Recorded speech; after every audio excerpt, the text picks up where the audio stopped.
Então, pronto. Então, se, o mecanismo vai mostrar exatamente isso, as etapas pelas quais a reação passa.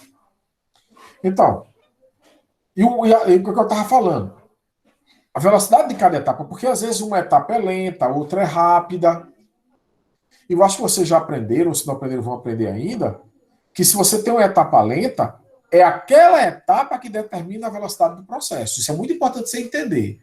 A etapa da reação pode ser calculada pela velocidade da etapa lenta. E esquecer todas as outras. Então, a reação tem 10 etapas, só uma é lenta. É aquela lenta quem vai dizer a velocidade da reação global. Isso é uma coisa muito importante para a gente entender. Tá? Mas eu vou mostrar aí nos exemplos que a gente vai trabalhar. Bom, o que mais? O mecanismo pode ser. Ó, isso é importante, hein? O mecanismo não pode ser provado. Não tem como eu dizer assim, olha, gente, o mecanismo é esse aqui e acabou. Não tem. O que é que a gente tem? Indícios desse mecanismo. Ah, ele provavelmente é assim. E a ciência é desse jeito. A ciência é assim. Ciência não é uma coisa que você diz assim, isso aqui é assim e nunca vai mudar. Não. Isso aqui é assim, e se surgir uma nova evidência de que não é, então vamos mudar. Ciência é mutável. Ponto final. Então, o mecanismo ele não pode ser provado. Ele deve satisfazer todos os fatos experimentais e pode ser derrubado com o aparecimento de novos fatos, que eu acabei de falar. Então, isso é ciência. Isso aí é o conceito básico de ciência. É isso aí. Método científico. Tá? Há reações que acontecem por mecanismos diferentes sob diferentes condições. Olha que interessante. A mesma reação, mas ela pode ter mecanismos diferentes se eu tiver condições diferentes. Nada disso é para você se preocupar. Ninguém vai decorar nada, não. A gente vai entender as coisas. Eu só quero que vocês entendam as possibilidades. Vocês entendam. Nessa aula a gente vai ver só as possibilidades. Aí depois a gente vai trabalhar alguns mecanismos. Os mecanismos mais simples, vocês vão ter que conhecer. Os mais complexos, não. Aí a gente vai para a literatura e olha, que nem eu sei de cabeça. Eu geralmente, quando é muito complexo, tem muita etapa, eu fico aqui com as etapas no livro olhando para me lembrar, porque não lembra, a gente não decora, né? Para decorar, é para a gente saber interpretar.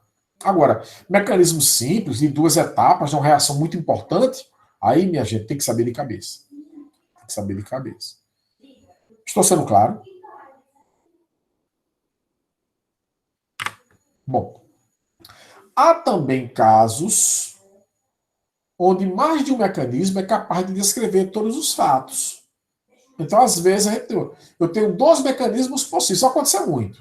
Não, não muito não, mas vai acontecer. 12 mecanismos são possíveis. E aí, qual é o correto? Os dois. Os dois.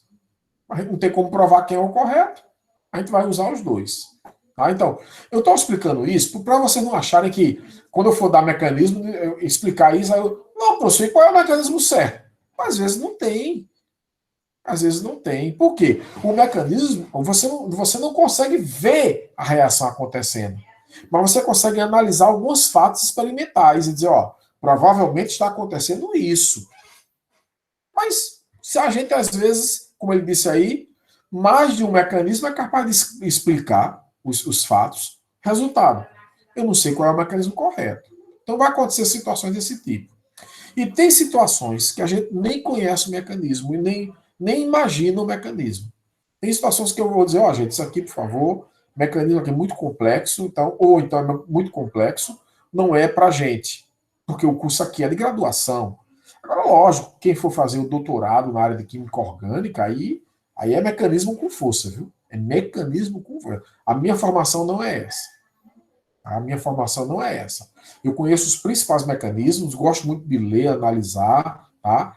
Mas, assim, eu não tenho a formação mesmo, assim, de dizer assim, pegar um mecanismo que não precisa porque a gente quer passar aqui, tá? Mas, se alguém quiser que eu explique o mecanismo, a gente pega um livro, vai olhar e vai atrás. Isso aí a gente consegue. Bom, diagramas de energia. Acho que vocês já viram isso nas químicas nas outras químicas, né? Lembra que, aqui, ó, como é uma reação química? Deixa eu botar aqui. Como é uma reação química? Geralmente é assim, ó. Você tem no início os reagentes e no final você tem os produtos. A gente sempre analisa assim. A gente sempre analisa assim. Só que uma reação não é bem assim. Uma reação é assim, ó. Toda ela é assim. Você tem os reagentes. Esses reagentes, eles vão se transformar numa coisa que é um estado intermediário. Intermediário. Esse estado intermediário não é reagente, mas ainda não é produto. Aí depois esse estado intermediário, ele vira produto. Então a gente tem que lembrar que toda reação ela tem tem essas três partes. Quem está no início, quem está no meio, quem está no fim. Antes, durante, depois. Aqui é o antes. Reagentes. Aqui é o durante. Estado intermediário. Aqui é o depois. Produto. Certo? Então, toda reação vai ser assim. Aí, geralmente, a gente, quando bota isso num gráfico, um gráfico de energia, em função do caminho da reação, ou da coordenada da reação, ou do tempo, tanto faz, caminho da reação. Aí tem livro que bota aqui caminho da reação, tem livro que bota aqui tempo, tem livro que coloca aqui coordenada da reação, mesma coisa. Então, geralmente você tem o reagente, botar só R aqui, aí você tem um estado intermediário, para depois virar produto. É geralmente assim. Esses aqui podem mudar. Às vezes o reagente. Aqui foi tudo. Às vezes o reagente, a energia é mais baixa do que o do produto. Às vezes é mais alta. O que muda é isso. Né? Obviamente, se o produto tem mais energia, é porque a energia foi colocada no sistema. Concordou comigo ou não? Ó, isso tem que entender essa lógica da coisa, para não ficar decorando. Tem aluno que quer decorar. Não decorou, se ferrou. Tem aluno que decora. Quando o produto é maior, endotérmico. Quando o produto é menor, decorou, se ferrou. Decorou, não vai lembrar na hora que precisar. Agora, entendeu? Acabou-se. Pensa comigo. Eu tenho um reagente que vai virar produto. Reagente antes, produto depois. Então, o reagente vai virar produto. E o produto tem energia maior. Ora, pensa comigo. Se o reagente virou uma coisa de energia maior, teve que botar energia. Teve que a energia de fora entrar no sistema. Então, a energia do produto é maior. Então, foi um processo endotérmico. Endotérmico.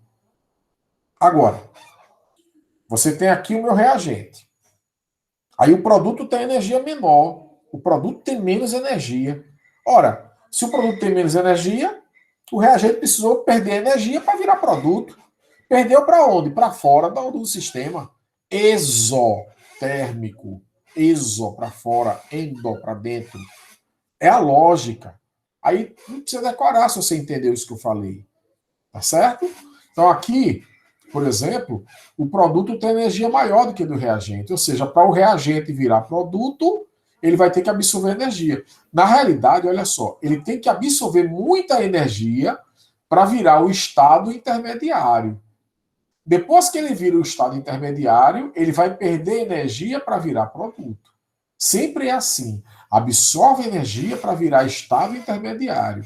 Depois perde energia para virar produto. Obviamente, se ele precisou absorver muita energia e perdeu pouca, houve aí uma energia que continuou com ele, que continuou no sistema. Né? Agora, se ele precisou absorver pouca energia e liberou muita, então liberou mais do que absorveu, quando você fizer o cômputo final, o processo perdeu energia. Então, voltando para cá, aqui, olha só, está em inglês, mas vocês já sabem inglês. Entalpia, né? Ó, não preciso traduzir essa palavra para vocês no inglês, tá? Entalpia, que é o quê? A energia que o sistema tem ali. Vamos trabalhar dessa forma. Entalpia é a energia do sistema, tá? Pois bem, Start quer dizer o quê? Início, né? Startar, iniciar. Então, materiais iniciais. Materiais iniciais. Materiais de partida, né? Ou seja, reagentes. E aqui, ó, produtos. Ele podia só botar a palavra aqui reagente, se quisesse, tá? Reagente e produto. Então, vamos lá. Então, aqui vai ser reagente e aqui é produto. Aí, ó, reagente e produto. Veja que o reagente, ele se transformou aqui em cima no estado intermediário e esse estado intermediário virou produto. Veja que ele absorveu pouco e liberou muita. Se ele absorve pouco e libera muita, o saldo é de liberar. Se o saldo é de liberar, então o processo ele é exotérmico. E a consequência disso é que você vai ter um ΔH com sinal negativo. Então, ΔH negativo quer dizer que é exotérmico. Alguma dúvida nesse sentido? Eu estou falando alguma coisa grega para vocês. Estou falando em inglês, mas não grego. Estou falando em inglês, mas não grego. Já aqui é o contrário. Olha só, aqui, ó, outro diagrama. Ó, entalpia, energia. Entalpia para a gente é energia do sistema. Tá? Então, materiais de início. Materiais do reagente. Aqui, então, aqui é o reagente, aqui, ó. E aqui é o produto. Veja que o produto tem uma energia maior agora. Então, absorveu até virar o estado intermediário e liberou. Absorveu muito e liberou pouco. Ou seja, o saldo é de absorção. Se o saldo é de absorção, o processo ele é endotérmico, tá? E o ΔH será, portanto, positivo. Então é isso que é isotérmico e endotérmico. É assim que a gente sabe no diagrama. Tá? Então, o diagrama sempre é assim: material de início, estado intermediário, são três coisas. Estado intermediário, produto. São três momentos. Três momentos. Alguma dificuldade? Alguma dificuldade? Não. Vamos passar à frente, então. Cinética é o estudo da velocidade das reações. Já está dizendo, a palavra é cinética. Então, o que é que cinética estuda? Velocidade de reação. Tá? Vocês vão ver isso também na fisicoquímica. Vamos lá. A velocidade de qualquer reação é descrita por uma equação de velocidade. Olha que interessante. Ó. Toda velocidade tem uma equação. Então, aqui entra um pouquinho de matemática. Equação de velocidade. É uma equação que vai dizer como a velocidade varia, como a velocidade ocorre durante o processo. Aí, essa equação tem sempre a seguinte fórmula geral dada abaixo. Eu vou mostrar aqui embaixo. Essa equação indica... vamos botar a fórmula logo aqui. Então, desculpa aí eu ter que traduzir isso aqui, mas eu não deu tempo. Não deu tempo. Então, vamos no inglês mesmo. Isso aqui é velocidade. Isso aqui, deixa eu botar aqui a letrinha. Isso aqui é a velocidade, V. Então, a velocidade é igual a uma constante, chamada constante de velocidade, vezes, ó, quando aparecer colchetes, alguma coisa com colchetes, acho que vocês já viram isso, aparecer colchetes, eu estou me referindo à concentração. Então veja que a velocidade ela é igual a uma constante vezes a concentração dos reagentes. Primeira coisa importante aqui. A velocidade não depende de produto, só depende de reagente. Primeira coisa que você tem que entender. A velocidade não depende de produto, só depende de reagente. Ou seja, os materiais de início. Tá? Então, essa equação indica que a velocidade de uma reação depende da constante de velocidade. Aí, ó. E essa constante de velocidade, ela depende da temperatura. Mas eu vou falar isso depois. e depende da concentração dos reagentes. Então, depende da constante de velocidade e depende da concentração. Tranquilo? Tranquilo, né? Bom. A barreira de energia entre reagentes e produtos. Por que barreira de energia? Porque pensa comigo. Aqui é reagentes. Aqui é produto. E entre eles tem uma barreira, tá vendo? Que você tem que ultrapassar. Você tem que ganhar energia para chegar aqui em cima, só depois é que você vira produto. Você não pode virar produto direto fazendo isso. Não pode. Tem que primeiro virar aqui em cima o estado intermediário, que sempre tem muita energia. Então, toda reação tem uma barreira de energia entre reagente e produto. Até porque se não tivesse, as reações ocorreriam sem nada. Sem nada. Então, toda reação tem uma barreira de energia. E essa barreira de energia é chamada de energia de ativação. Essa barreira de energia, ela é denominada energia de ativação. Então, o que é que acontece? Se as moléculas reagentes conseguirem essa energia, elas vão virar o estado intermediário e depois vão virar produtos. Se elas conseguirem essa energia. Se não conseguir, não reage. Se não conseguir, não reage. Então veja que é uma barreira. Agora imagine o seguinte, que essa barreira é muito alta. Vou precisar que vocês me ajudem aí. Falem, digitem. Vou precisar de vocês. Imaginem que essa barreira aí é muito alta. Se essa barreira é muito alta, vai ser fácil dos reagentes terem essa energia ou vai ser difícil?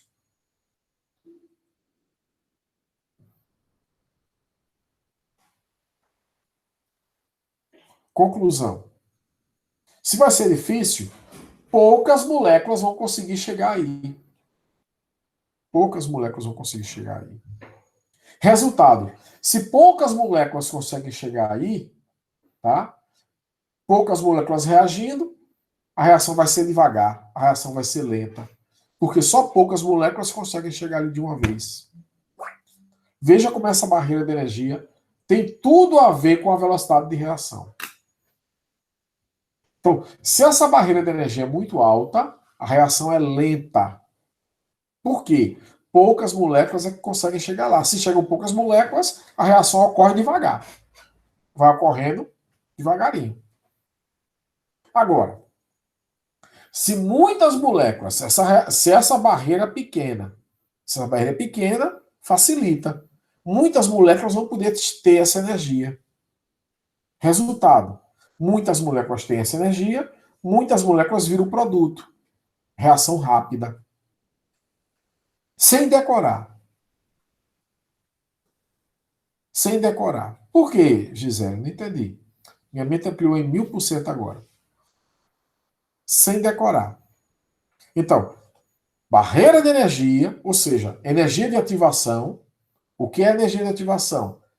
É uma barreira de energia que separa reagente de produto. Ah, beleza. É uma barreira de energia que separa reagente de produto. Se essa energia de ativação é muito alta, muito grande, dificulta do reagente virar produto, porque ele tem que atravessar a barreira. Reação lenta. Se essa barreira é pequena, muitas moléculas vão conseguir ultrapassar fácil. Reação rápida. Tranquilo, gente. Tranquilo. Tem reação. Professor, Fala aí, fala aí. então, nesse caso, quanto maior foi esse teste, Ativação. assim, mais energia vai ser necessária para poder passar isso, né? Exatamente. E aí tem reação que simplesmente não acontece porque você não consegue atingir essa energia. E tem reação que acontece quando você bota, por exemplo, a reação de combustão mesmo. Você já viu alguma coisa queimar sozinho? Não. Você precisa botar um fogo lá pertinho, uma folha de papel. Papel. Que é para limpar meu óculos. É papel. Papel higiênico aqui. Isso aqui vai queimar sozinho? Não. Agora, se eu pegar fogo, pegar um fósforo, riscar e colocar aqui do lado, ele vai começar a queimar. Porque as moléculas que tem aqui vão pegar a energia que está aqui sendo liberada pelo fósforo aqui e vão poder começar a reagir também. Isso algumas reações, o pessoal fala assim, reação espontânea ou não espontânea, às vezes, né? Uma reação espontânea acontece sozinha, a reação não espontânea não acontece. Tem reação espontânea que não acontece, porque precisa primeiro passar pela barreira de energia para poder acontecer. Aí essas reações já acontecem. E tem reação que não acontece mesmo, de jeito nenhum. E aí pode ter barreira, não tem barreira que ultrapasse. Tá certo? Então, isso aí vai servir para vocês em outras disciplinas, viu? Logo avisando. Mas aqui a gente vai focar depois na química, na questão da química orgânica. Bom, então aqui eu dou um exemplo, né?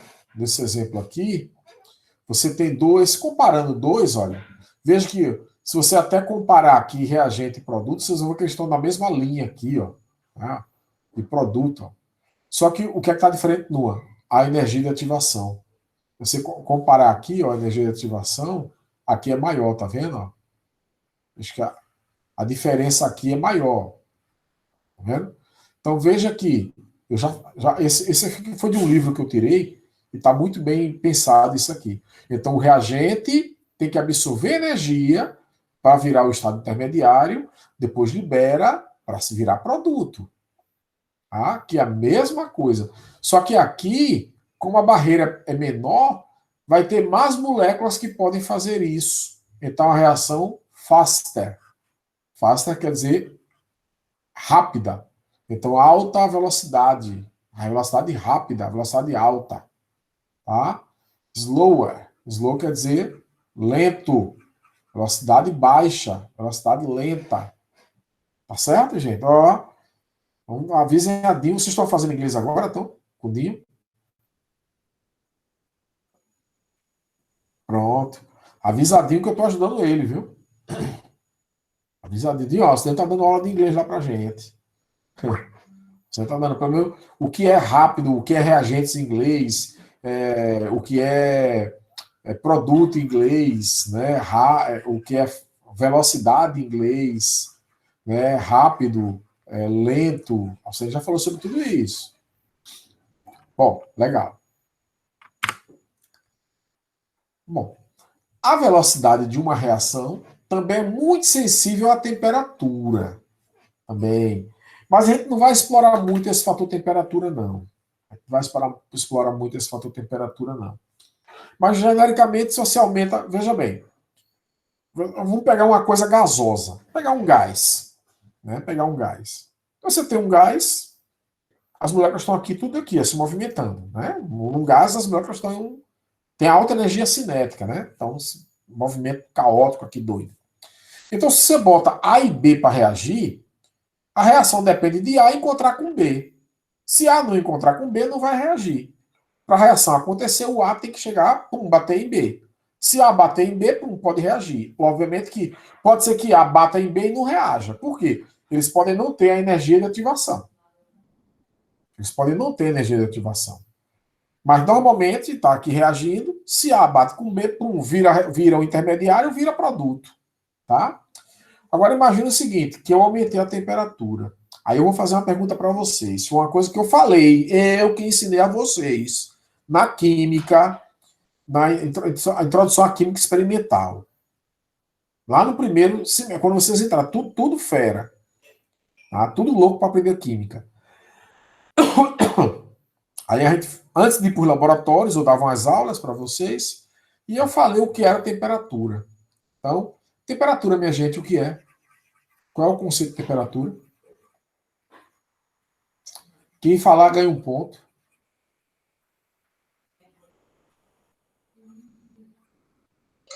O grau de agitação das moléculas, professor? Com os graus de agitação. Muito bem, Guilherme. Grau de agitação. Ou seja, temperatura tem a ver com energia cinética. Temperatura, energia cinética. Tem que sempre pensar nisso. Porque energia cinética não é velocidade. Então veja, está aqui as moléculas se movendo. Aí você aumentou a temperatura. Essas moléculas vão se mover mais rápido. Vão bater mais. Se vão bater mais e com mais energia, vão reagir mais. A reação aumenta a velocidade. Então, normalmente, quando você aumenta a temperatura, você aumenta a velocidade de uma reação. Tá? Normalmente. Então, aumentar a temperatura de uma reação fará com que a velocidade aumente, porque as moléculas terão mais energia cinética a uma temperatura mais alta, que eu acabei de falar para vocês.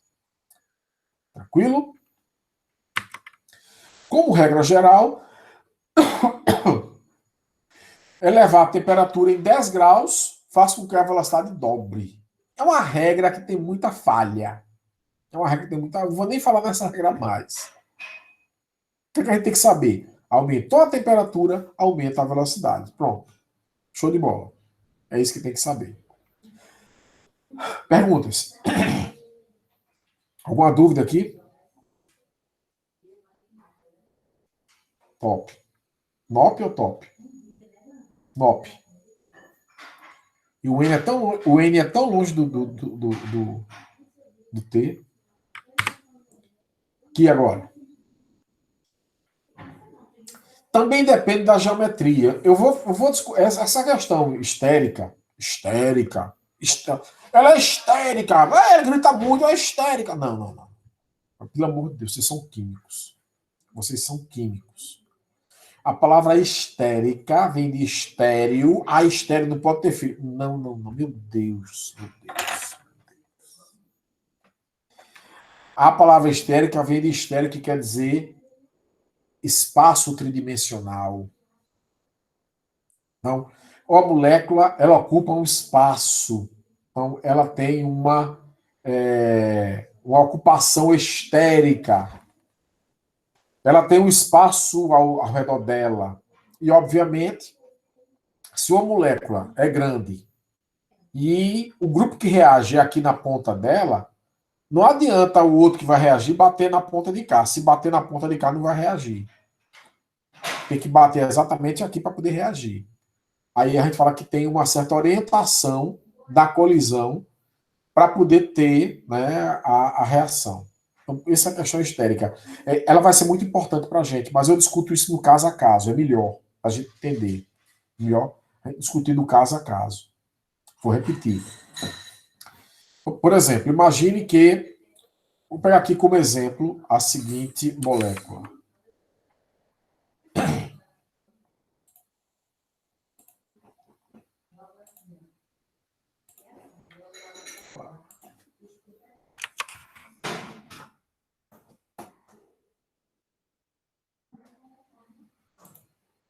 Pegar como exemplo a seguinte molécula. Olha só. C ligado a C, ligado a C, ligado a C. Pronto. Aqui na realidade eu vou botar um N. Certo? Eu vou passar aqui para 3D.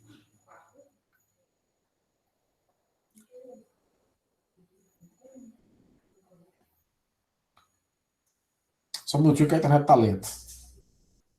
Estão vendo aí a minha figura, né? Não é essa aqui, não.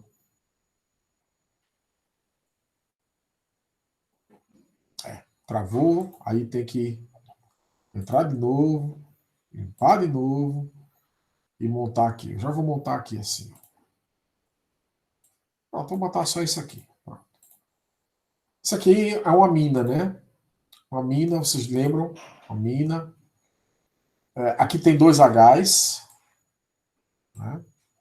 2 Hs. Pronto. Então, a mina primária. As aminas primárias vão reagir no oxigênio. No nitrogênio, desculpa. As aminas primárias vão reagir aqui no nitrogênio. Tá? Então, veja que aqui o nitrogênio está bem livre. Bem livre. Se for fazer a reação, quem vai reagir com ela tem que colidir aqui, ó. Colidir no nitrogênio. Imagina agora uma amina secundária. Ó, amina secundária. Está aqui o nitrogênio, ainda está livre, né, por essa região daqui, mas essa região daqui já começa a ficar tumultuada, que já era mais livre, que o hidrogênio é pequenininho, já começa a ficar muito tumultuada essa região, então já dificulta um pouco. Imagine agora uma mina terciária. A mina terciária. Veja aqui, ó, por esse lado de cá, fica difícil um ataque para fazer reação química. Por quê? Porque esses grupos aqui está até pequeno, eles são bem volumosos. Eles vão esconder o nitrogênio.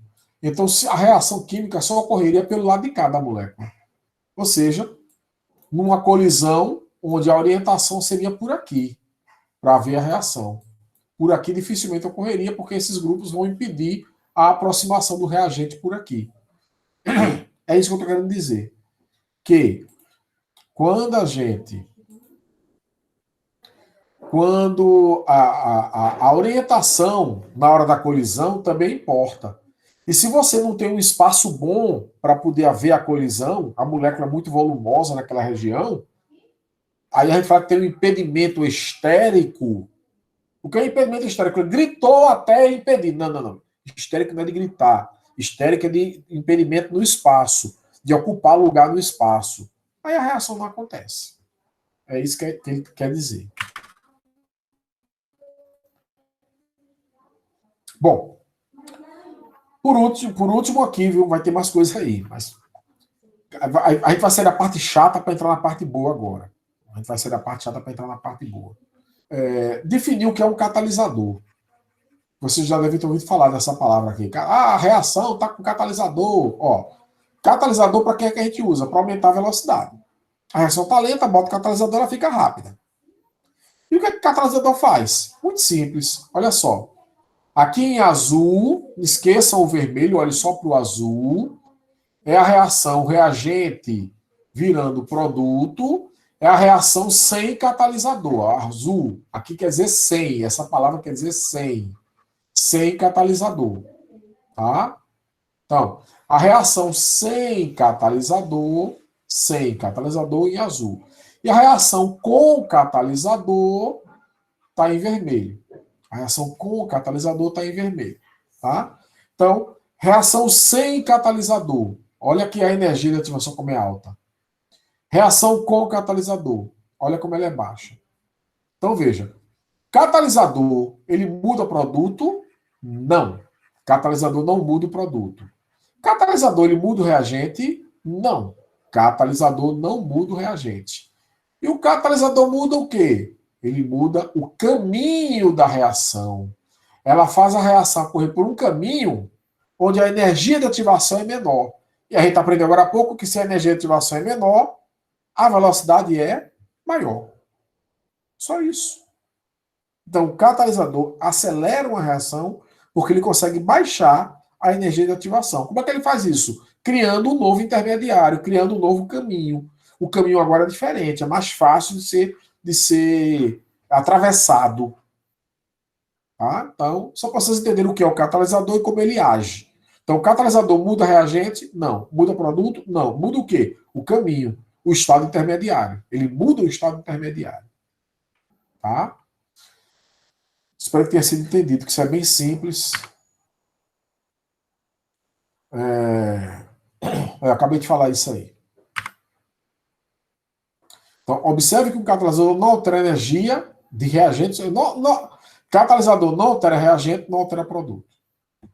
Altera o caminho. Tá? Por último, cinética versus termodinâmica. Gente, termodinâmica é interessante.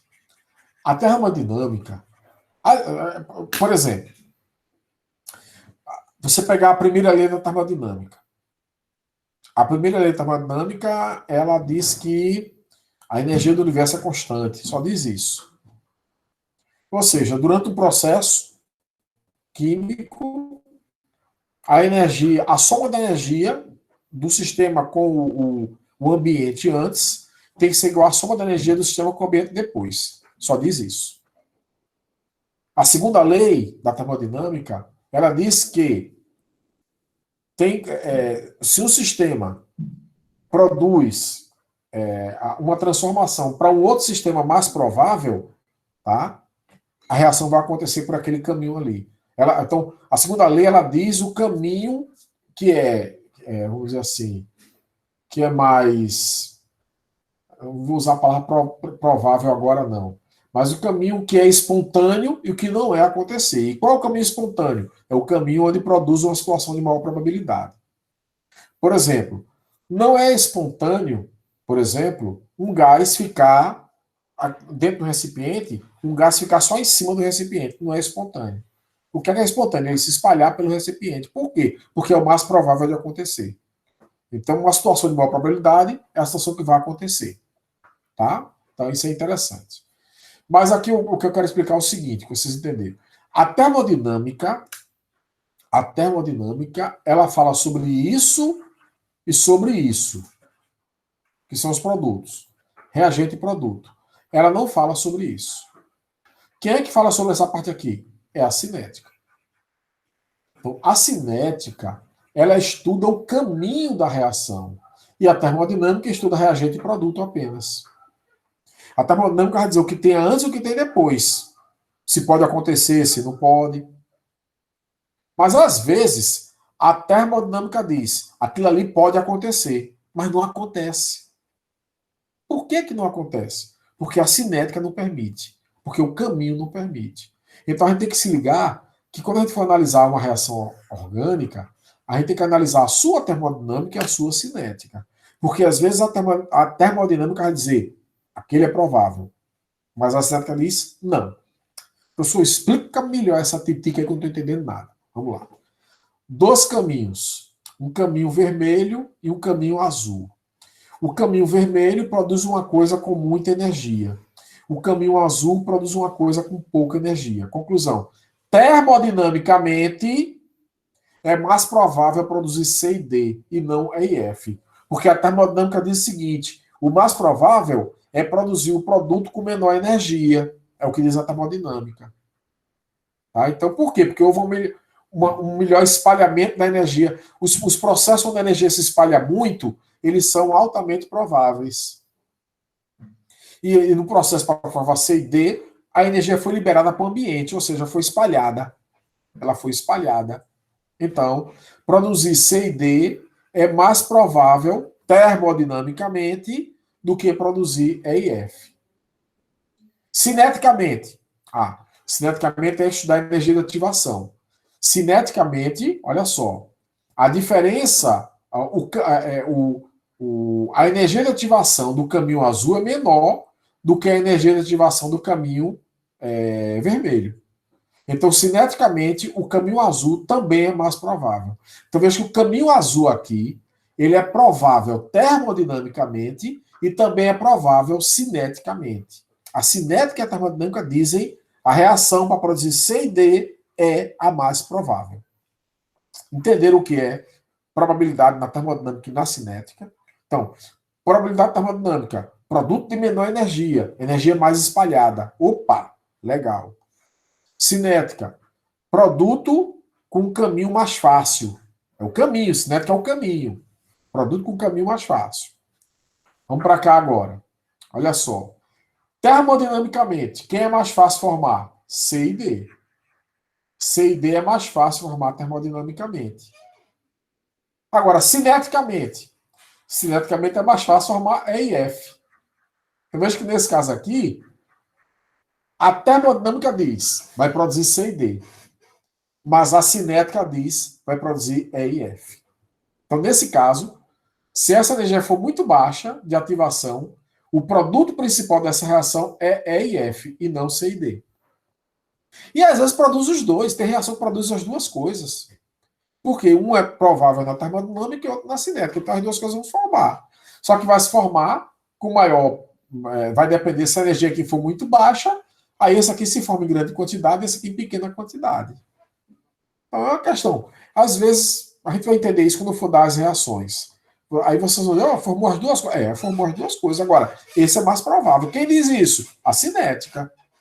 Então, a cinética, às vezes, tem que entender essas coisas, de comparar termodinâmica e cinética, para você poder entender, né, por que forma vários produtos, mas tem aquele produto que é o principal. Geralmente é a cinética que decide isso, que aquele produto é o principal. Eu consegui ser claro, gente? Isso é complexo, viu? Vou avisando. Mas a gente vai trabalhar muito isso. Eu só quero que vocês entendam uma coisa nesse momento. O produto se formar, uma reação que pode levar a vários produtos, isso é muito comum na química orgânica, uma reação que pode levar a vários produtos, a gente tem que analisar o fator termodinâmico e o fator cinético, para poder dizer quem é o produto principal. Tranquilo? Beleza aí, galera? Fala aí para mim aí, tô com a voz cansada. Uma aguinha. Fala aí para mim. Mas conseguiu entender, Gisele, que existe uma diferença entre a análise termodinâmica e a análise cinética? Pronto. O que você tem que entender é que a análise termodinâmica, você vai comparar o produto com o reagente. Produto e reagente, nada do caminho. Se o produto tem energia pouca, termodinamicamente é o melhor para se formar. E o cinético? Tem que analisar a energia de ativação. Se a energia de ativação ali é baixa, o caminho, a cinética, ela vai ser mais importante ali. Guilherme, tranquilo aí, Joesley, Jaiane.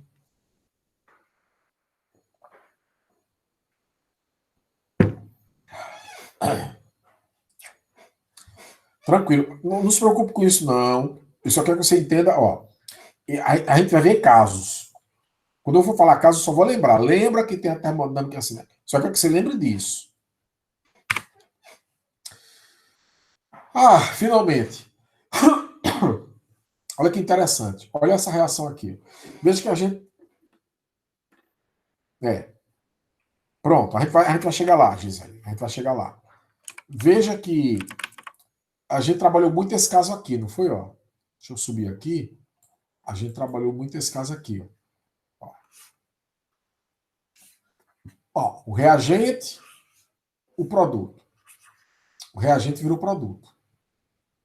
E aqui é o quê? É o estado intermediário. O reagente virou produto. Pronto. Beleza. Só que às vezes não é assim. Às vezes é assim.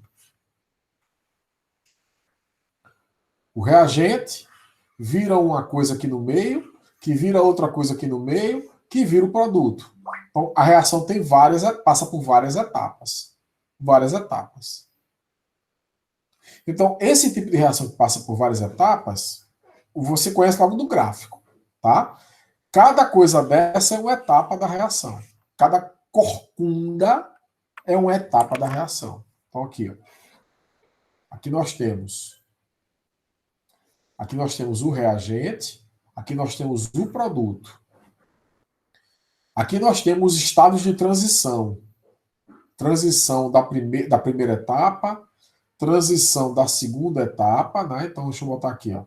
Aqui foi a primeira transição da primeira etapa, transição da segunda etapa, e aqui a transição da terceira etapa.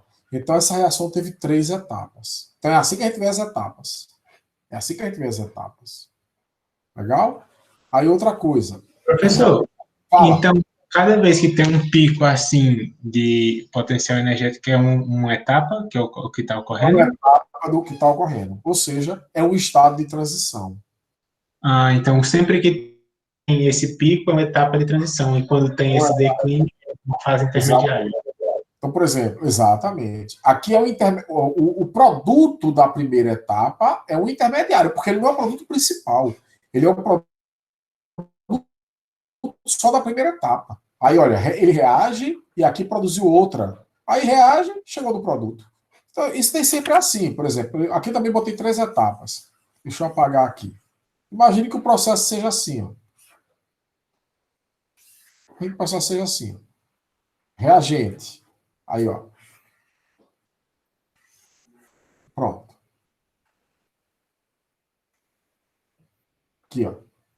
Produto. E aqui é o intermediário. E aqui? Aqui é o que a gente chama de estado de transição. Estado de transição. Ele até mudou o termo, acho até melhor esse. Estado de transição. Tranquilo? Então veja aqui que teve 2 etapas. Teve 2 etapas. Essa reação teve 2 etapas. Tranquilo, gente? Veja que a energia. Vou pegar aqui outra cor. A energia para ultrapassar a primeira etapa, ela é maior que a energia para ultrapassar a segunda etapa. Percebem isso claramente ou não?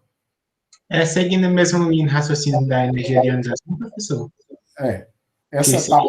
a segunda sempre é maior do que a primeira? Não, não, não, não, não. Pode ser o contrário. Agora você pode dizer o seguinte, que essa etapa aqui é lenta e essa etapa aqui ela é rápida. Isso você pode afirmar. Então, às vezes é o contrário. A primeira é rápida e a segunda é lenta. Então, isso aí depende da reação. O que é que a gente tem que aprender? Ninguém vai fazer isso. A gente vai pegar e interpretar. A gente tem que saber interpretar isso aí. O que é que o que é que a gente tem que saber de um gráfico desse? Quantas etapas tem? Quem é a etapa rápida? Quem é a etapa lenta? Esse que a gente tem que descobrir. Tá? Então aqui pode ver que eu tenho essa primeira etapa ela é rápida, a segunda etapa deve ser mais lenta e a última etapa é bem rapidinho. Tá? Então, tudo isso a gente vai ter que entender.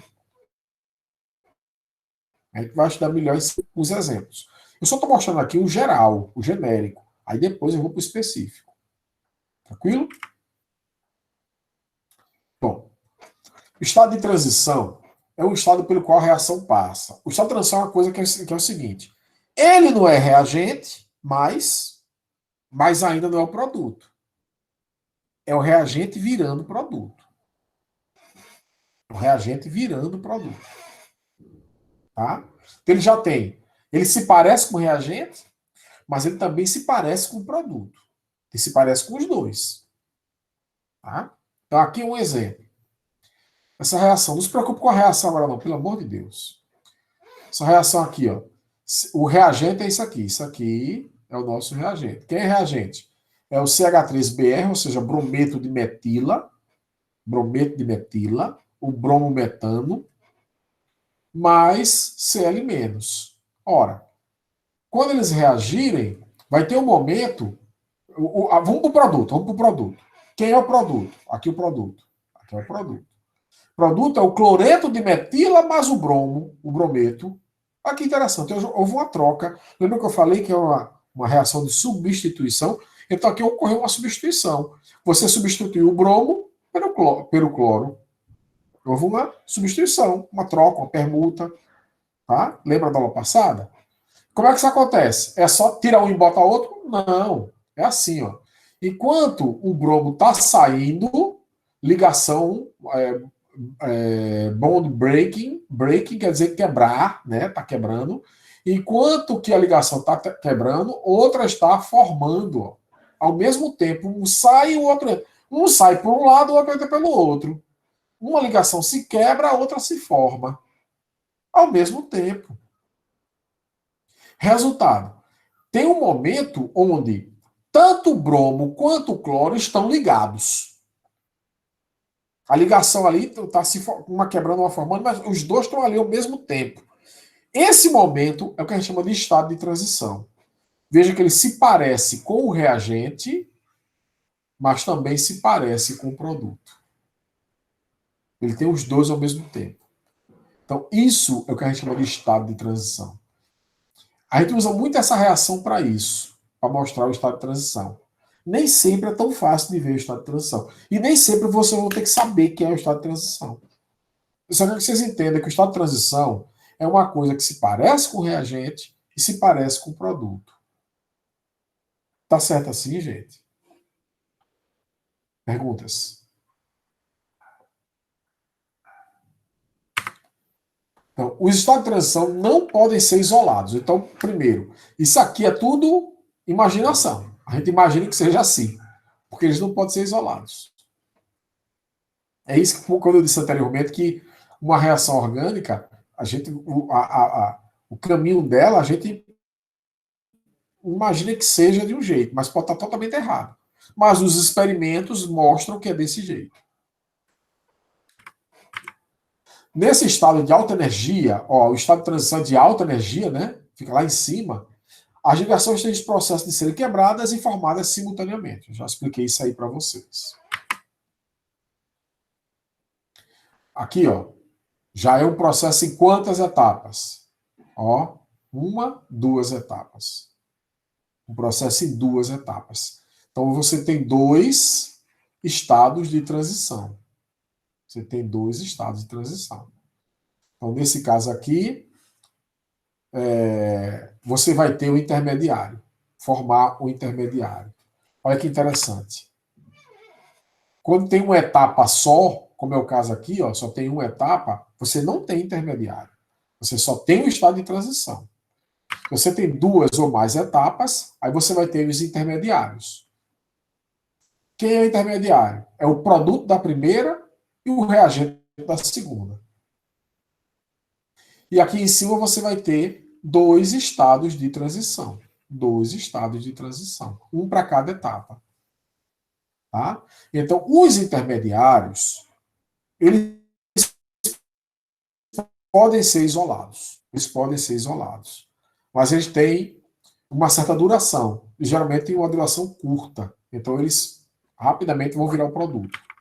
Não está no processo de formação de quebra de ligações. Então, aqui, olha, a ligação já quebrou ou já se formou.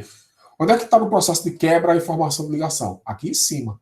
Aqui em cima está. Aqui não. A ligação já quebrou ou já se formou. Tá certo? Essa é a diferença. Bom,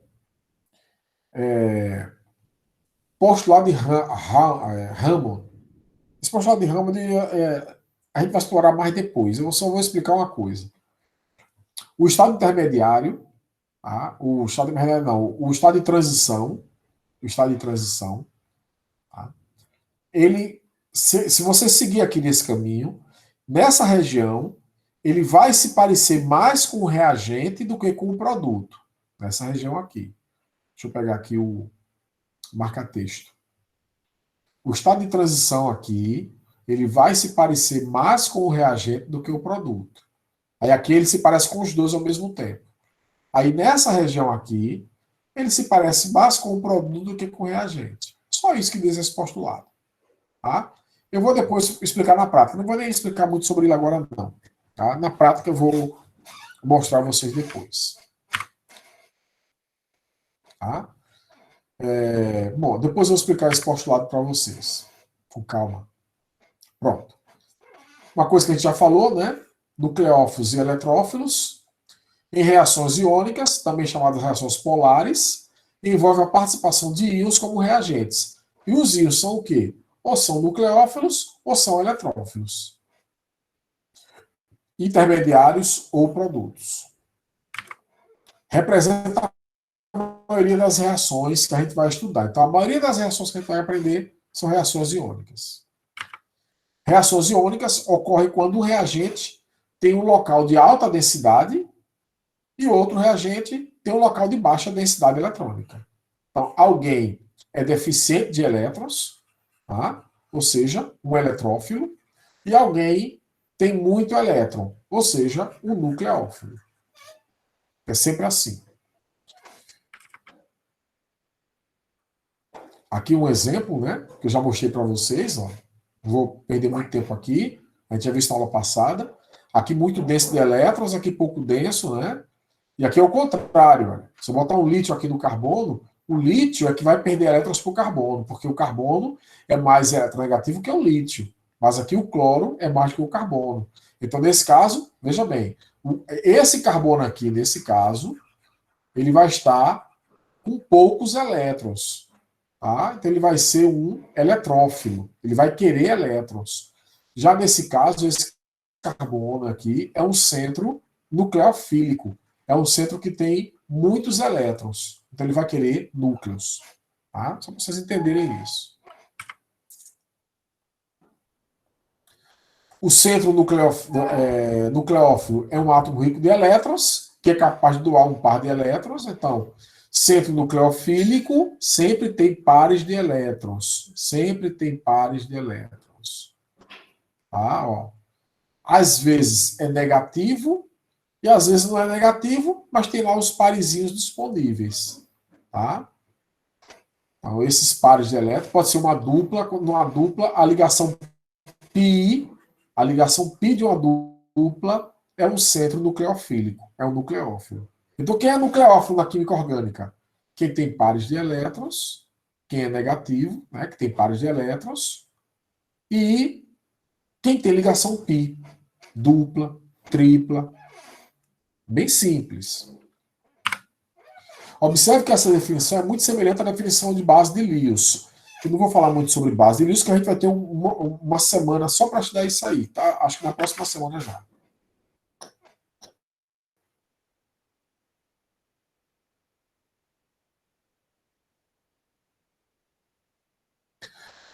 Um de elétrons. Aqui está perdendo elétrons para o cloro. Então, esse carbono aqui é um centro eletrofílico. Ou então, esse carbono aqui, ele está positivo. Então, como ele está positivo, aí fica bem mais fácil. É positivo, não tem para onde. Ele é um centro eletrofílico. Tranquilo, gente, no que é eletrófilo e o que é nucleófilo. Observe que essa aula, também vou falar sobre isso depois, sobre a questão de ser ácido ou base de Lewis. O carbocátion, por definição, ele é um eletrófilo. Por quê? O que é um carbocátion? É quando tem carbono positivo. É quando você tem carbono positivo. Então, veja que o carbono fica trigonal e o orbital P vazio tem metade em cima e metade embaixo dele. Isso é muito importante a gente entender. O orbital P vazio fica metade para cima e metade para baixo dele. Tá? É esse orbital P que vai poder receber elétrons. Esse orbital P que vai poder receber elétrons.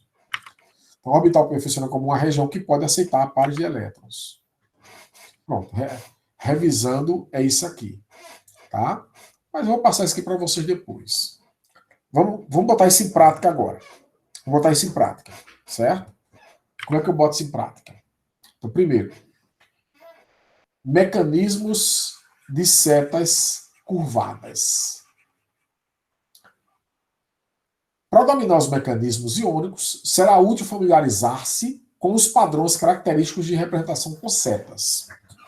Besteira, a aula agora vai ficar bem gostosa.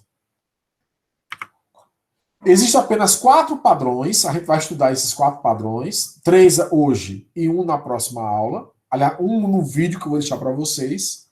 Característico de todos os mecanismos iônicos são simplesmente combinações desses 4 passos. Então, primeiro, para que serve a tetica da seta curva? Para dizer de onde veio e para onde foi o elétron. A seta curva, ela sempre liga o centro nucleofílico com o centro eletrofílico. A seta curva sempre mostra quem está doando elétrons e quem está recebendo elétrons. Por exemplo, olha essa seta daqui, que eu vou destacar. Olha essa seta daqui. O que ela está dizendo? Que esse par de elétrons vai se ligar com esse hidrogênio.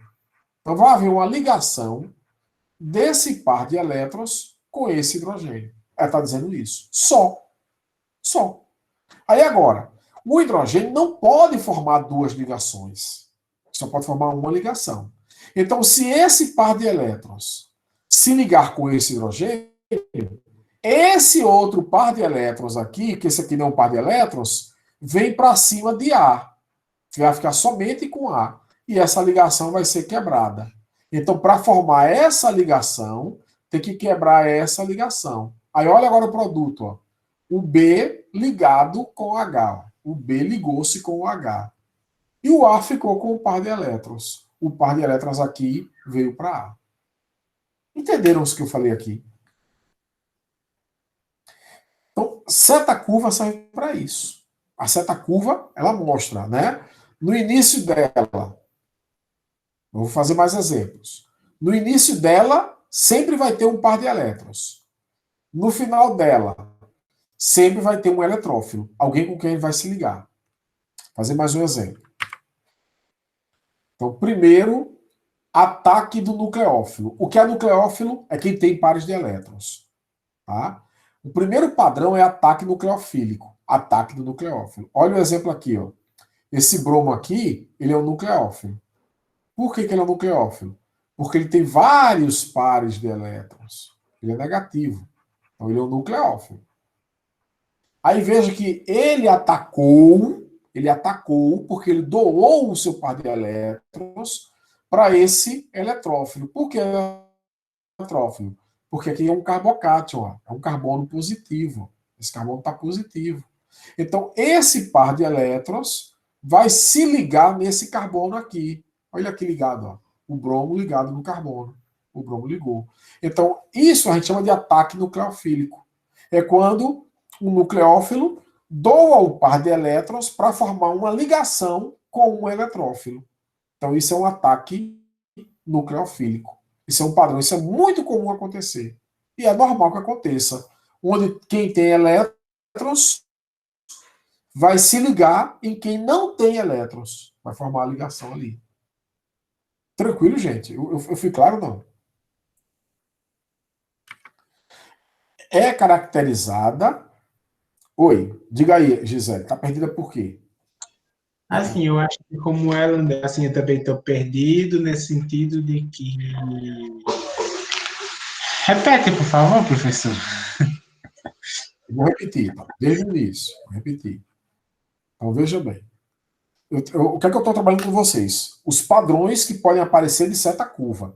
Como é que pode aparecer a seta curva? Seta curva sempre representa um fluxo de elétrons. Primeiro detalhe. O que é uma seta curva? Representação de um fluxo de elétrons. Vai dizer quem está doando elétrons e quem está recebendo elétrons. Tranquilo? Se acharam nesse sentido? Então, o que é que essa seta curva está dizendo? Que o bromo.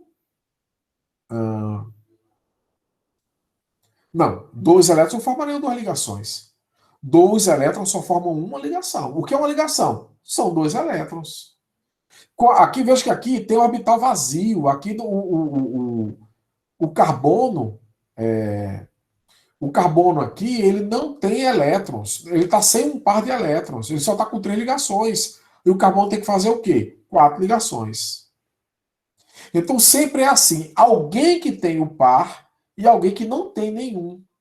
Ou os outros tá precisando de dois. Entendeu agora? Então veja só, esse par de elétrons vai ser doado a esse carbono para formar uma ligação. Obviamente, o bromo não vai perder o elétron, ele continua com os elétrons. Só que ele doou para formar a ligação com o carbono, para ajudar o carbono. É só isso.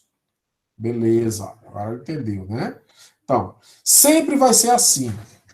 O nucleófilo, porque o nucleófilo tem elétrons, atacando o eletrófilo.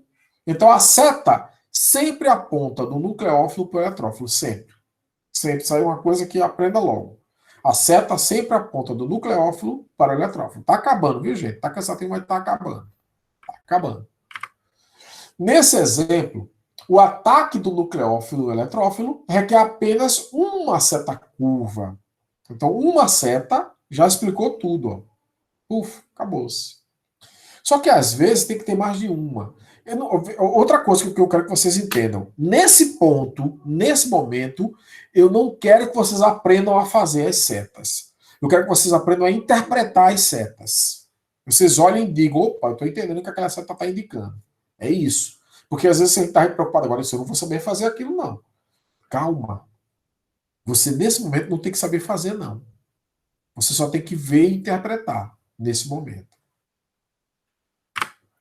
Vamos lá. A cauda da flecha, ou seja, a cauda é essa região aqui, é colocada no centro nucleofílico, ou seja, no par de elétrons.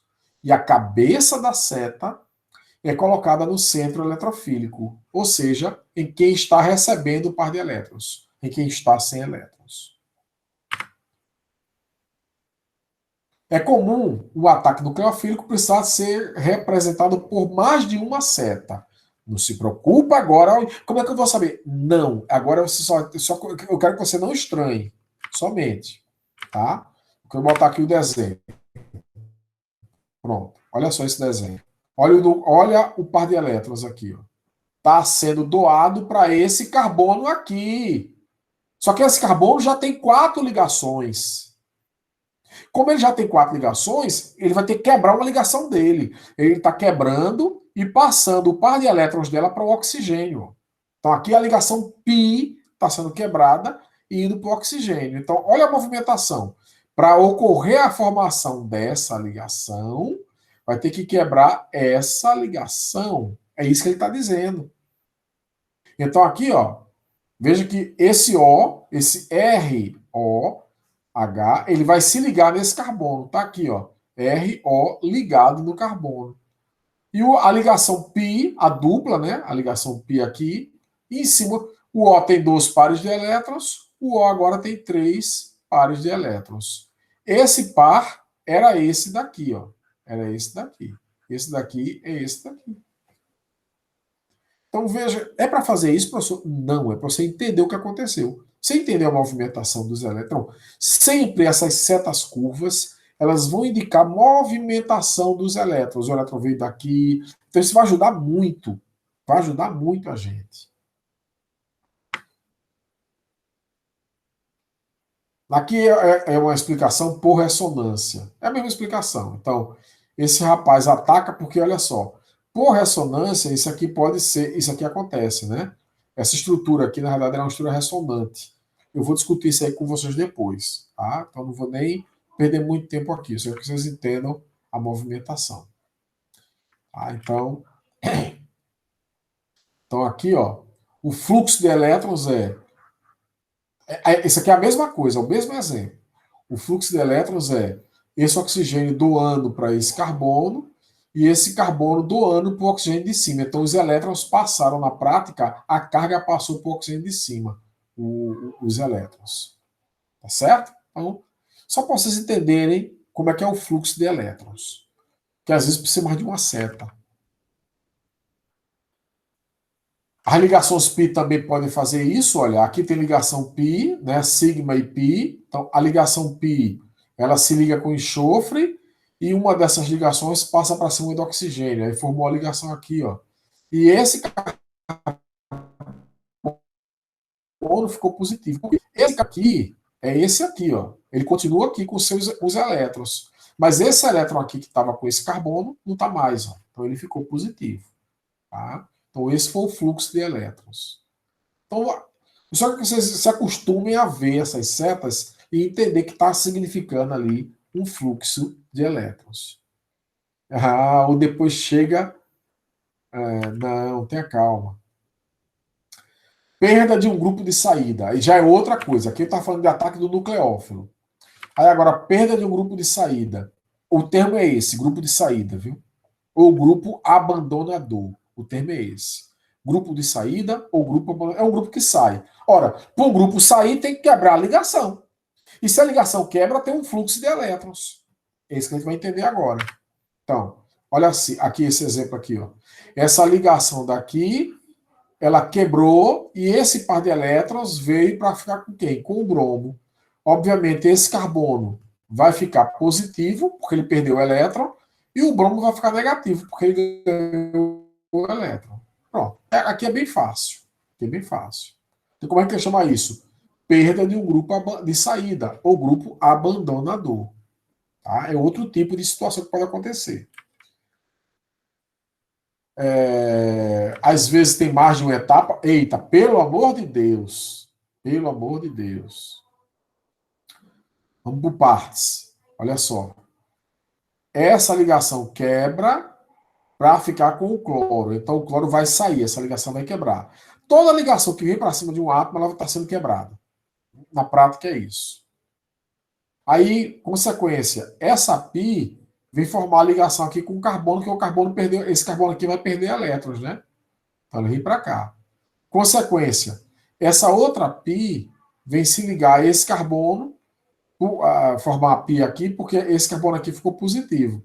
Consequência, um desses pares de elétron oxigênio vem formar a ligação com o nitrogênio, porque o nitrogênio perdeu elétrons para cá. Então, veja, o professor vai ter que fazer isso? Não!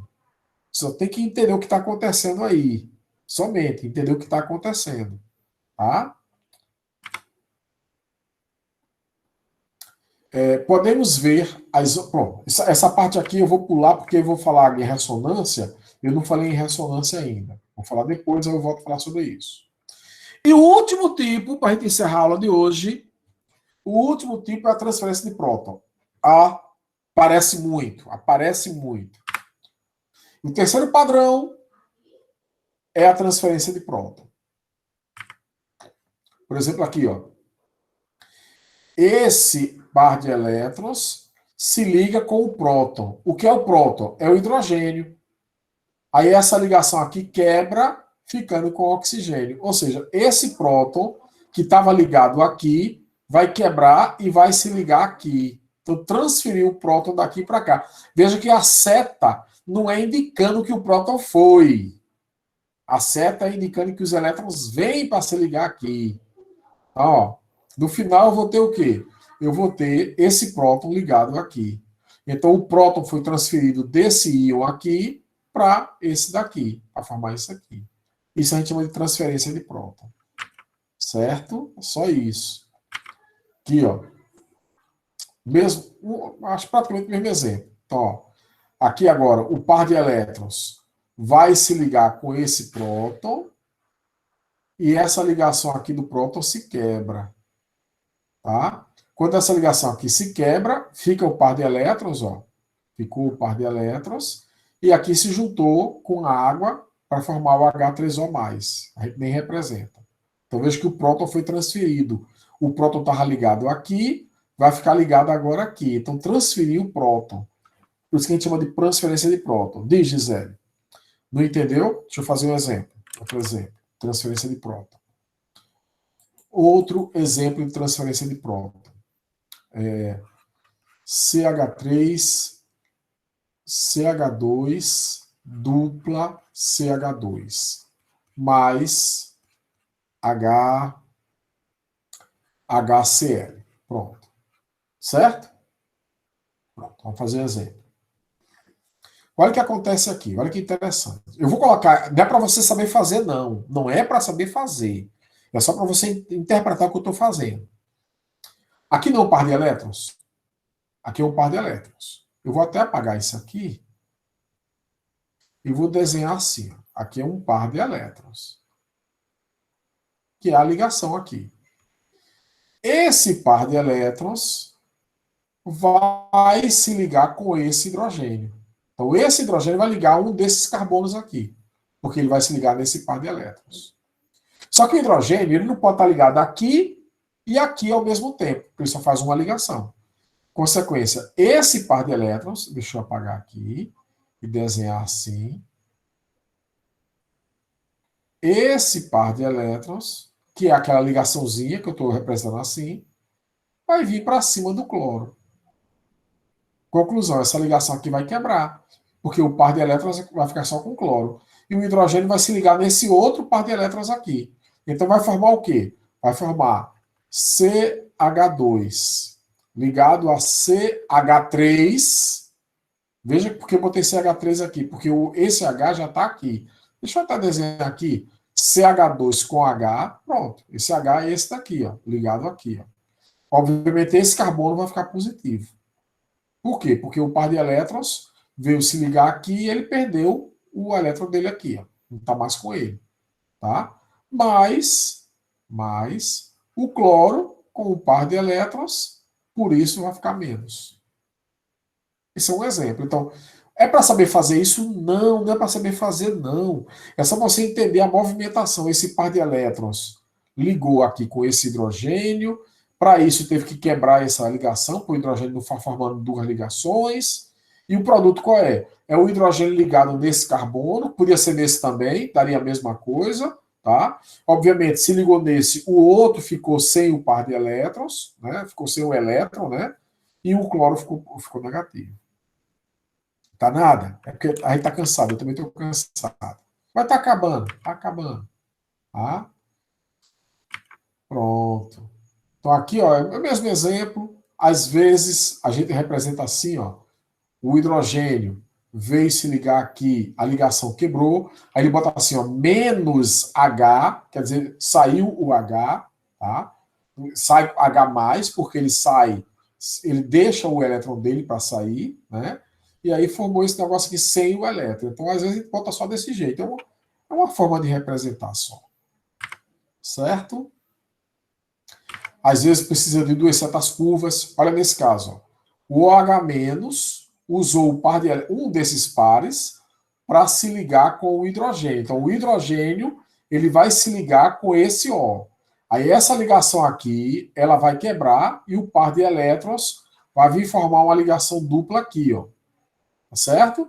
Aí, para esse carbono não ficar com 5 ligações, essa ligação π vai vir para cima do oxigênio. Então, esse oxigênio vai ter 3 pares de elétrons. Tá aqui, ó, 3 pares de elétrons. A ligação aqui era dupla, ficou só a simples. E a ligação aqui era simples, como o par de elétrons veio, virou dupla. Então, é isso que a gente tem que entender. É para fazer isso? Não. Mas vai chegar um ponto que vocês vão saber fazer. Mas, por enquanto, é só você entender o que representam as setas curvas. Certo? Aqui, ressonância de novo, não vou discutir isso agora com vocês. Certo? A mesma coisa. E acabou a aula. Porque rearranjo, eu vou estar explicando no vídeo que eu vou jogar amanhã para vocês. A gente vai, na aula semana que vem, na terça-feira, fazer muito exemplo. Eu vou fazer vários exemplos com vocês disso aí. Fazer exercício. A lista de exercícios já foi postada, viu? Vocês já receberam a lista de exercício. Aí na segunda eu vou pegar a lista, vou fazer alguns exemplos. Com tudo isso que eu falei, tá na lista. Aí a gente vai pegar algumas questões da lista e resolver. Para vocês entenderem melhor, porque realmente não é fácil. É difícil. Tá certo? Mas eu tenho certeza que se vocês prestarem atenção, a gente consegue botar em prática isso aí. Bom? Então a todos boa noite, bom fim de semana, tá? Gisele pode ir assistir Big Brother, que eu acho que nem começou ainda, mas você já pode ir assistir, tá certo? E até semana que vem. Tá bom, gente? Tchau, boa noite.